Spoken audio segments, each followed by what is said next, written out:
My 105.9, this is Willy. Hey, Willy, Don Brewer. Don Brewer, great to hear from you. All right, man. Don is the founding member and original drummer of Grand Funk Railroad, and you guys are going to be just up the road from us here in a few short hours. Yeah, we're down in Red Lodge this afternoon. We're going to take off around 4 o'clock this afternoon, be over there for a 6 o'clock show, and we're looking forward to it. Awesome. You're in Red Lodge right now?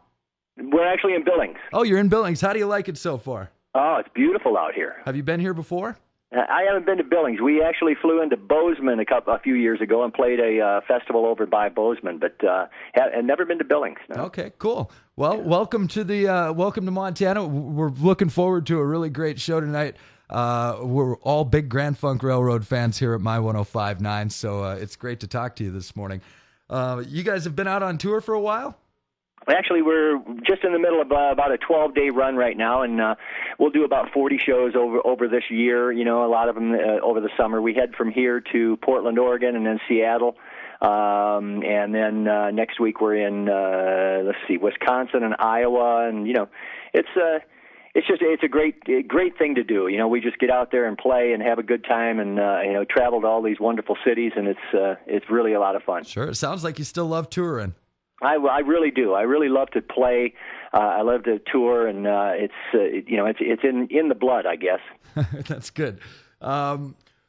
Let's maybe talk a little bit about the history of Grand Funk Railroad. You are the founding member. What year was Grand Funk started? Grand Funk started in 1969. We played our first pop festival, the Atlanta Pop Festival, which was in Byron, Georgia, in 1969. Really, as an unknown band, nobody had ever heard of us before, and went down there, and that kind of got us going.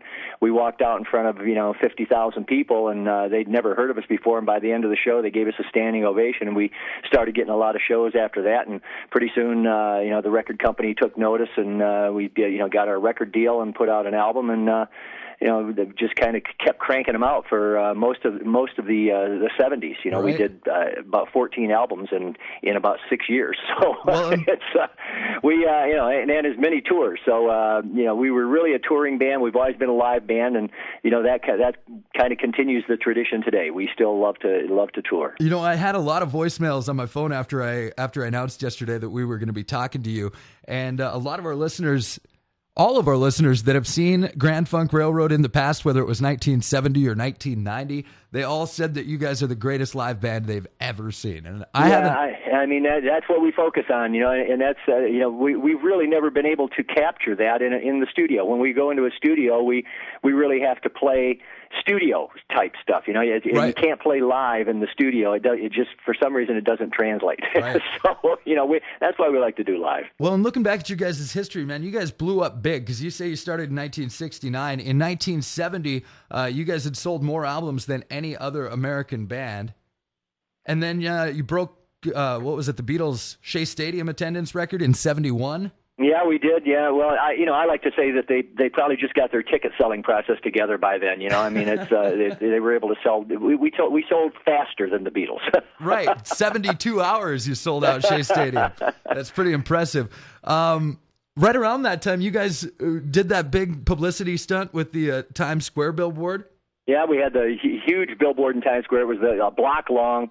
Had our three faces, which was the inside actually of the Closer to Home album cover. Right. And that that was a scary thing, to come into New York City and go down to Times Square and see your face up. That was like a third of a block long. It was each guy's face. It was pretty scary. I bet that's pretty cool. Yeah, that was just a crazy time period and a wonderful time period. It really was. Sure, I bet. And you guys worked with a lot of really amazing people around that time too. Todd Rundgren produced a few of your albums, right? Yeah, American Band and Shining On. He produced both of those albums, which had the hits Walk Like a Man and We're an American Band, and Shining On and Locomotion. Right. Yeah. And you guys were big friends with Frank Zappa, too. Is that correct? Yeah, we did an album with Frank, and every time it's funny. Every time we come to Montana, that's the first thing that comes to mind is Frank Zappa's song "Moving to Montana Soon, Gonna Be a Dental Floss Tycoon." There you go. I love Frank.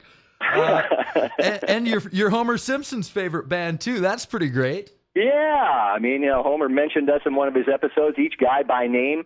He was playing Shining On. Shining On actually came on the radio, and he was on his way to I forget what, Rockapalooza or something. Homerpalooza, yeah. His kids, and Grand Funk comes on the radio, and he's explaining to his kids who Grand Funk Railroad is. That's quite an endorsement. Right, the bong rattling bass of no shocker, right? Exactly. All right, man, Don Brewer, it's so great to talk to you. You're taking the stage tonight. What time? 6 o'clock? 6 o'clock, I think, yeah. And it's going to be a heck of a rally. That bullpen rally over there, things are heating up, and it looks like most of the town here kind of draining out to head that way. So we'll see you. Good. We'll see you up there tonight, Don. Thanks for taking the time to speak with us.